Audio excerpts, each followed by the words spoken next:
Hey, saved girls. How are y'all doing? Welcome, welcome, welcome. Listen, first of all, welcome to A Saved Girls Diary, the podcast, right? And tonight has been mercy. But I am here and I am ready to share today's page on the diary. As you can tell by the title, ooh, it's gonna be a good one, okay? But again, welcome to all of those who are new here. I mean, we're pretty much all new here. This is just the second episode. But I am so excited to again, just embark on all of these journal entries, diary entries, aka testimonies and stories and everything, and just kind of share with you guys what I have been experiencing and how I got through them, and overcame them and came out on victory side, right?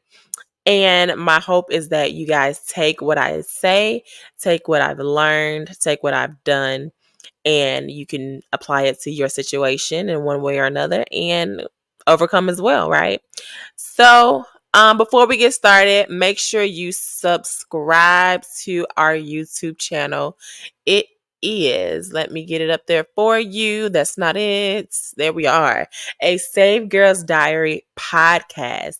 Make sure you guys subscribe, like this video, share, and make sure you hit the notification bell too to get notified when we go live, if we ever do a live Q&A or something of that nature. And also, we're airing every Monday at 7 p.m. Eastern Standard Time. But yeah, we want to make sure that you guys know what's going on and when it's going on and things. And I'm sleepy too, guys. So let's just get through this episode because it's a juicy one. Okay. So as you can tell by the title, being in a Job season. First of all, what is a Job season, right? Let me get my phone so I can get my Bible, my little digital Bible. What is a Job season? First of all, who is Job? You may not even know who Job is. So, Job is a man in the Bible who God was very well pleased with, right? And one day, just a little quick synopsis. One day, um, Satan and God were having a discussion, and God was basically checking Satan, was like, or the devil, whatever you want to call him. Checking him was like, look, I don't know what you're doing or what you're trying to do, but you're not going to be victorious in this, right? And Satan was like, throw somebody at me. I bet you I can get them to turn, and that type of thing. And God was like, I bet. So he was like, consider my servant Job. I give you permission to attack him in whatever way you want to. Just don't kill him. Right. So literally, Satan was like, cool. All right. I got you. Watch me make him turn. Right. So God was like, okay, whatever, go ahead, see what happens. So the devil, the enemy, was attacking Job. I mean, left and right. Do you hear me? Attacked his health, his finances, his circle, his family. Just, I mean, getting hit left and right, nonstop. But like God said, you can do whatever you want to him, just don't kill him. So, um in the midst of going through all of that, Job is taking it. I mean, taking it out. Don't get me wrong. He had his human moments, right? Questioning, like not questioning God's existence or, what can I say? I mean, his existence, his power, his sovereignty, or anything like that, but kind of questioning, like, Lord, what's happening? What is going on here? And um even in the midst of that, right? He never lost his faith. Never lost his faith. So after that, him and Job and God had a discussion. And God, I mean, he was questioning God and everything. Like Job was questioning God and asking him, like, "Yo, what was that for? Like, what did I do? What happened? What like I would rather not be here than to go through all of this and blah blah blah." And God was like, "First of all, who are you to be asking me all these questions? Okay, if you knew everything, then like chill out. For one, just chill out. And for two, you did well. Okay, so calm down. Like you didn't lose your faith, and I commend you for that, and I'm going to reward you for that. So just chill out, okay?" So in the end, basically God told him that he was um proud of him by rewarding him with double of what he had when he started out, before he started being attacked and everything like that. He was rewarded with double, right? So let's reel that into Aisha's life today and how that I've been in my Job season. And baby, let me say, I've been in a Job season for going on 2 years now, I would say. It's been a long time. A long time. Mercy. Basically, what's been happening is stuff. Like life has been lifing. Um, and it's been, excuse me, I got these hiccups. I don't know where they're coming from. It's been something literally back to back to back to back to back to back. And because we're gonna be hot, humble, honest, and no, humble, open, and transparent. Because like I said in the first episode there, I don't believe in being so secretive to where you're not really sharing how you got over, you know, your situation or how you got through your situation or anything like that. So I want to be transparent with you guys because I believe that's how you guys are going to overcome, right? So as we all know, I am a single mom now of 3, and um, I wouldn't say that it particularly started with my separation and in the marriage or whatever, but I will say that or I'm just gonna make it start right there. Let's just leave it there, right? So starting with that, I was going through separation in my marriage. I had just had my daughter and then end up getting pregnant, right?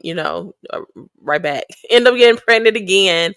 Um, while I was still going through postpartum from having my daughter. Um, and then while I'm pregnant with my son, definitely, going through separation for real, right? So at this point, we're considering divorce and it's pretty much over with, right? So going through that, and then while I was pregnant and also going through postpartum for my previous child and also going through this divorce, my health starts to fail while I'm pregnant, right? So I know we may have some guys that may watch, but um ladies, right? I have never in my entire life ever had a UTI, right? In my life. Didn't know what it felt like, didn't know, I knew what it was, but I didn't know how people got them. I didn't know anything, right? So while I'm pregnant with my last child, I had chronic UTIs. I could not get rid of it. Like, what the devil is going on here? So my anxiety is high from that because I'm like, God, like I'm uncomfortable. I'm scared for the health of my unborn child. And then the doctor is concerned and says that I might be going through kidney failure. I said, "Now wait a minute," because I've never, other than asthma and eczema, I've never had any like other health conditions, right? So I'm like, you got to be kidding me. So comes to find out that it was a lot of stress and everything like that. Because after I had baby boy, literally the UTIs went away and my kidney was A1. So I was like, okay. So that was that. And then after that, like I said, we're still going through the divorce and everything. So, that's weighing a toll on me still, all while trying to be a new mom to this new baby. Um, and then, my 1 year old. And then I also have a, a older son who was 5, 6 at the time or whatever. And it was just like, Lord, what is happening? So after all of that, I had a small little break of nothing other than divorce, of course, still going on. But then I started to realize, like, okay, Aisha, your marriage may not have succeeded, but I started to realize why it did not and how it was so unhealthy for me. So I forgot the camera does this little thing. But anyway, um yeah, I started to realize how unhealthy my marriage was for me, and I mean, I guess for my ex as well. And it just we made some beautiful children, okay? Some beautiful children. But that's about it. Like, don't get me wrong, we homies now. Like, we're good now. We're co-parenting the best that we know how. And yeah, we're making it do what it do, right? We're cool. But we were just not meant. And I didn't want to accept that. Mostly because I'm a big don't waste my time person, right? I hate my time being wasted. And the biggest thing, I felt like my time was wasted. Because I was like, Lord, if you knew that we weren't meant to be together, why did you allow us to get together, right? And it's like, well, sis, I can't make you do anything. It's your choice. But anyway, that's neither here or there. So, um, after I realized and came to um reality, things started, at least I thought, things started looking up, right? So I move out and I get my own apartment. Mind you, it's my very first apartment ever. My very first time living by myself, because I've always lived with someone, whether it been my parents or a roommate, or like, honestly, when I got married, I moved, like, me and my mom was living together after my father passed, and literally the day after we got married, I moved here with him, right? So I've never really had a chance to live on my own. So I was like, whew, okay, great. I get my own place finally. It's nice, it's dope. Got a good job and everything, and things are starting to look up. Well, um for one reason or another, I end up losing that job, right? And it was a big misunderstanding, and I was just like, I was so done with trying to fight for something, because I was fighting for my marriage for so long. And then, for just fighting by yourself, is just, you get exhausted pretty quickly, right? So I just kind of gave up fighting for anything at that point. So I was just like, okay, whatever, I'll find something else, I guess. So left that job, and even though I immediately found something, I think not even a week later, I couldn't start for another 5 weeks. So with that being said, you probably like, says, well, how are you paying rent? You just moved out. Exactly. That was my concern as well, right? So I had enough to pay for, the next 30 days or whatever after the job let me go. And I listen, when I tell you, I tried to come up with every single way possible that I knew to get this rent paid, right? Because I'm like, this is my first apartment by myself. This is, it is dope. Like, my children love it. I love it. We had our own little space or whatever, and I can't let this go. But I mean, one thing led to another. I paid what I could, and I had to let it go. I had to let it go. So, in the midst of that, I'm also dealing with my oldest son. For y'all that know me and that know him, y'all know that he is literally a kid genius, right? Literally a kid genius. So in the midst of that, um, I kept him home a lot in like kindergarten, preschool years, and part of first grade. Like I kind of not kind of I homeschooled him in those years, so he wasn't used to being around other kids like that, other than like his siblings or older cousins. Nobody really around his age. And I feel like because of that, he was a little delayed socially. Like, don't get me wrong, he's not like challenged. I don't think he's not challenged in any way. He's just trying to learn how to be social. I mean, that's it, with people his age, right? Um, but smart as a whip. So, of course, with that comes along behavioral issues. So I'm getting a call every single day from his school, and I'm just like, Lord, okay, what is it like? I can't take anything else at this moment. Because I'm still trying to be at work and trying to you know, be sufficient at my job so that I don't lose this one. Um, I'm trying to, get my money back up so I can move, save or get another place, because I ended up moving into my mom's house, and I'm grateful for that. But, when you get used to something of your own, you just and you having to go backwards, it's y'all know what I mean. Y'all know what I mean. Y'all know what I mean. So, in the midst of that, like I said, I'm dealing with, trying to get my kid to learn more social skills so that he's not having these meltdowns and breakdowns and getting angry and just, like that type of stuff.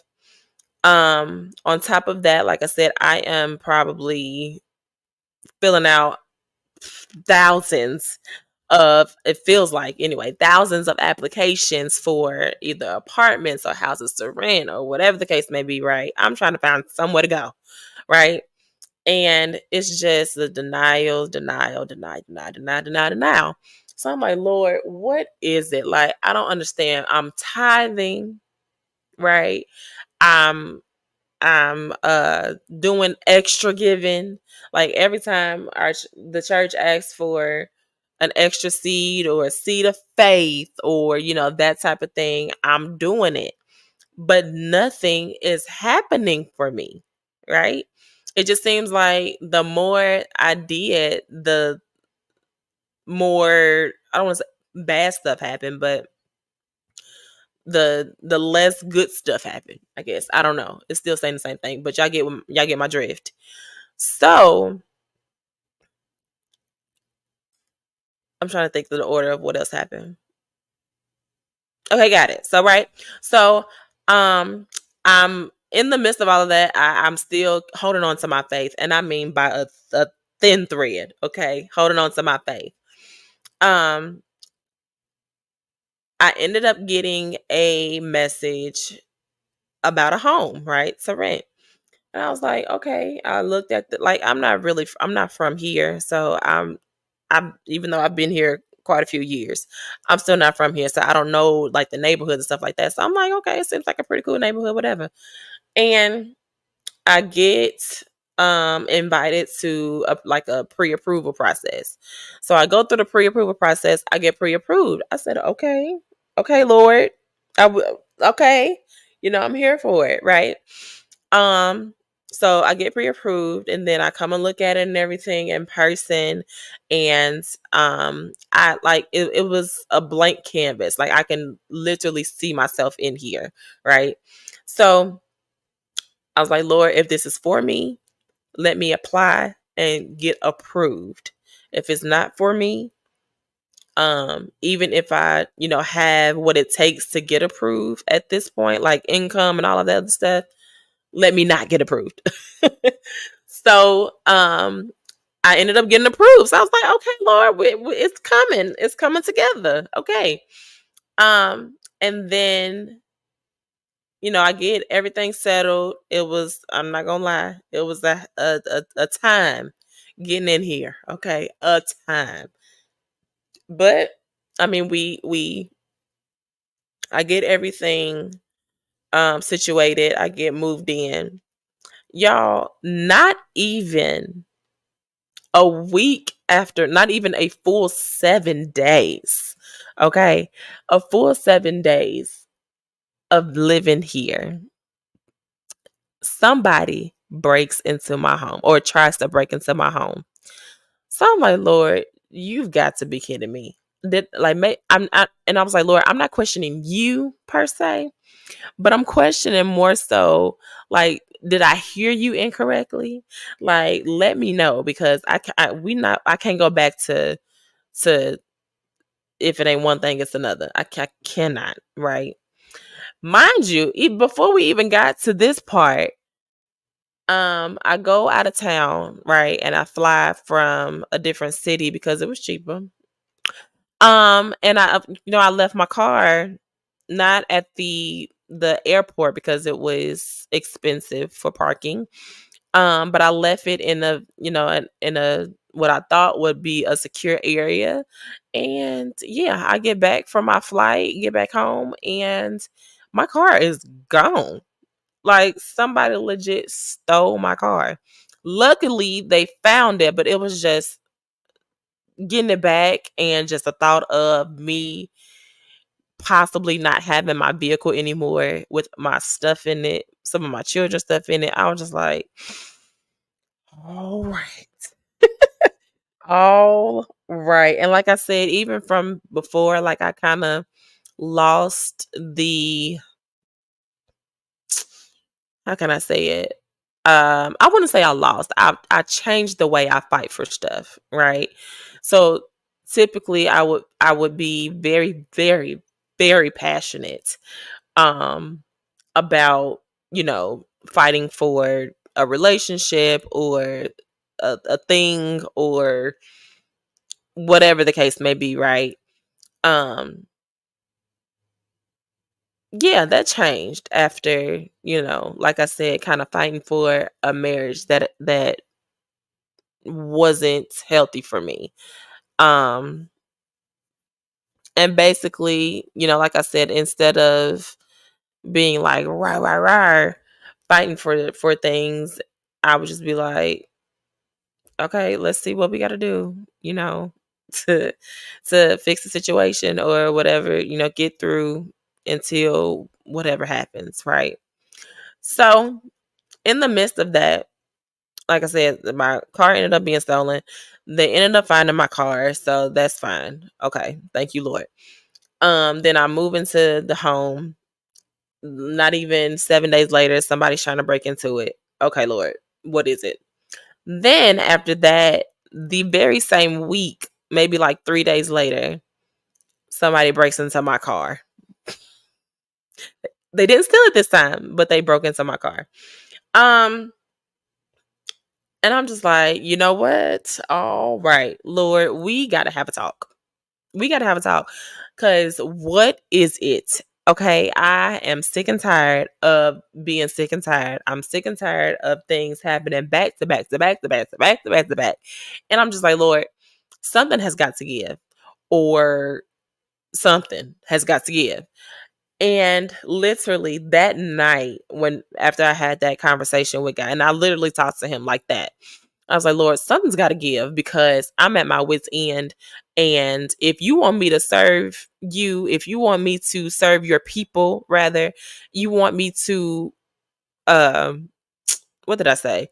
Basically, like, if you want me to fulfill the purpose that you have for my life with no restrictions, I need some answers and I need uh some turnarounds here. I need some victories here because I've been going through a lot of trials, a lot of tribulations. It's time for the turnaround. Okay. So, um, like I said, in the midst of all of that, I'm still serving at my church, right? I'm still, praising and worshiping genuinely, not just, off routine. Because even in the midst of all of that, he still kept me. Like, I'm still alive, right? My children are still well and alive. So I'm like, Lord, I understand a lot is happening. Yes, I am tired, but let me try to change my perspective and look at what good is happening, right? So, um you remember when I told you at the end of the story, at the end of Job's story, how basically, um, he kind of cried out to God and had that moment. I had my conversation with God, right? And afterwards, God rewarded him with double, double. Okay. So, like I said, I had my conversation with God, and that same night, I had a dream. And I don't know about y'all, but God speaks to me through dreams. I didn't realize that until recently. Well, I'm saying recently, but it's been like 7 or so years. Um, but in this dream, I remember okay, do you know, like, in the movies how they like a high tech movie or something, or a movie about the future or something, and they have like the projector screen. It's not a real projector, but it's like a projector screen, or like pictures and videos swiping across people's faces and stuff, and they get to swipe with their finger, like that type of thing, right? It was kind of like that was in front of my face, and I was laying down, and I would look up, and that was there, and it was kind of like the y'all remember the Prince of Egypt? So think of like that type of cartoon, but it was the Job story. But in this Job story, I was Job, right? So I was like, okay, okay. So that when I woke up from the dream, um at the time, like, I knew who Job was, like, I've always heard of him and everything like that, but I didn't really know the details and in depth about his story. So it made me want to go and study the book of Job. And that's where two and two came together. And it was like, ding ding, hello. This is your Job season. Like, God is testing you all while proving his sovereignty, all while proving his faithfulness, right? So basically, in a nutshell, yes, he allowed the enemy to, attack me from every which way. Okay. Every which way. However, in that, he wanted to test and make sure that my yes was for real. My yes to him, not just to, yes, I'll go and do this thing, or yes, I'll go and, say this thing, or yes, I'll go and do the work, but more so yes to him. Just him, right? To a relationship with him. So, um it was that, on top of, and in the midst of that, he wanted to confirm my faith in him, right? He wanted to prove to me, not necessarily prove to me, but he wanted to show me that his faithfulness is everlasting, right? That his grace and his love is everlasting. It's not something that's, predicated on anything that we do or anything like that. Um, but he wanted to show me that even in the midst of trials, tribulations, storms, all of that, that he's still right there.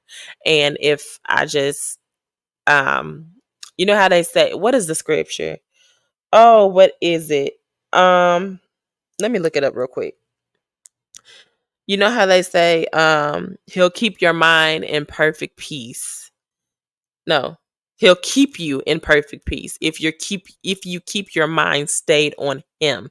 When I tell y'all, that is so accurate, because you change your perspective.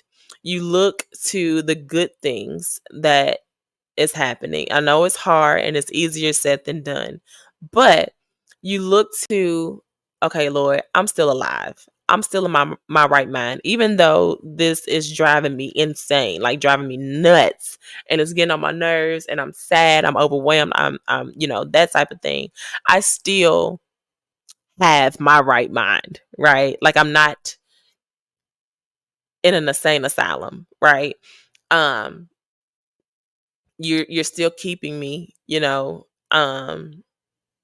I still have life in my body. I still have breath in my body, like that type of thing, right? And then I still think on, Lord, you are still good. You came down to earth in the flesh, in the form of Jesus, to die on the cross for me and all of this.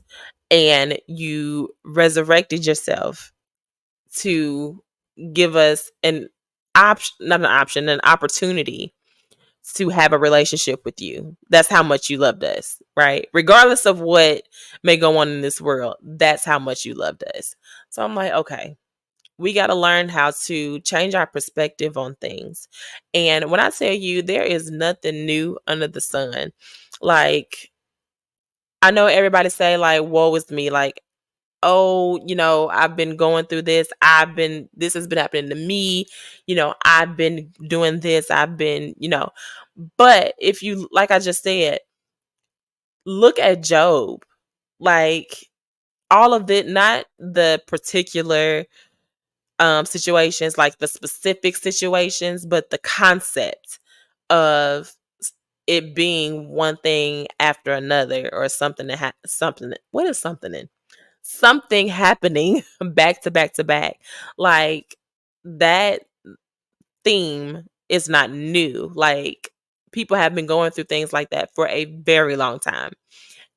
But the thing is, what also has been going on for a very long time is God's faithfulness, is God's love, God's, grace, his protection, his sovereignty. You know what I mean? So I think once we change our perspective on things and keep our minds on him, he'll change that thing around. He will change that thing around. He will turn it around. And that's what's happening. Like, don't get me wrong, things aren't perfect right now.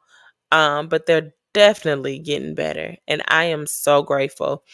Um, you know, I'm grateful. I'm grateful because after going through all of that, I realized that some people aren't strong enough, and it's not to talk down on them or anything like that, because honestly, without God, I would not have made it through the last 2 years. And I would not be sitting here today talking to you guys. Um, but girl, yeah, baby, God brought me through that thing. Okay. And I'm here today to write in these diaries, okay? To write in these journals, to keep up with the progress. And that's another thing why I'm so adamant about writing in a diary or a journal, and praying and everything, writing your prayers out in the journals and diaries, because you get to look back and see how far God has brought you from, whatever you've written down, right? And you can track the progress. You can make a track record for him, how he's answered your prayers, right? It's amazing. Baby, when I tell you, if I was to literally read out of my diaries and journals from 2, 3 years ago and see how he's answered prayers that I've even forgotten about, right? Um, God is amazing, y'all. He's amazing. He's amazing. But it's late and I've talked enough today. Y'all know I don't like to be before y'all long. I thank y'all for tuning into this week's episode, being in a Job season.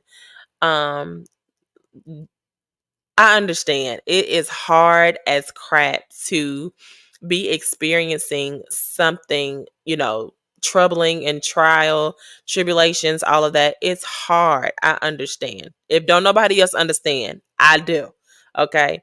But what we also have to remember is to keep your faith through all of that, and God will reward you double. Okay. It's worth it. Okay. So, First of all, like I said, thank you guys for tuning in to A Save Girls Diary episode 2. Um, Make sure that you guys follow us on Instagram. It's A Save Girls Diary without the podcast. I'm just A Save Girls Diary. Also, be sure to again subscribe to our YouTube channel. Make sure you like this video, share this video with someone you think could benefit from it. Um, and let's get help me get my subscribers up. I know I had to start a new channel, new page, and everything like that. I'm pretty much starting over, but it's for the better, right? So help me grow the community. Invite your sister, your cousin, your mama, your auntie, your grandma, your nieces, all your girlfriends, right?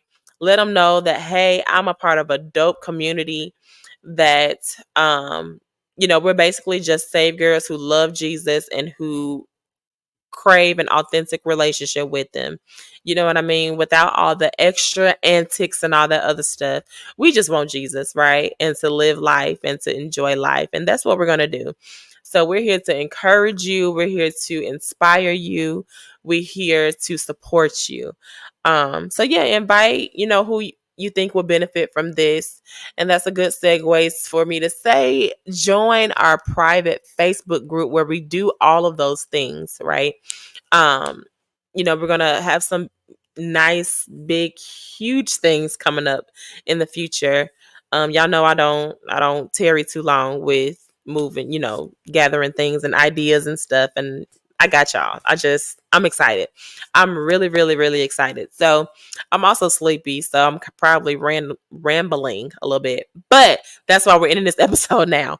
So again, thank you guys so much for tuning in to A Save Girls Diary, the podcast. I will see y'all next week, next Monday, 7 p.m. Eastern Standard Time. I love y'all. Bye, Save Girls.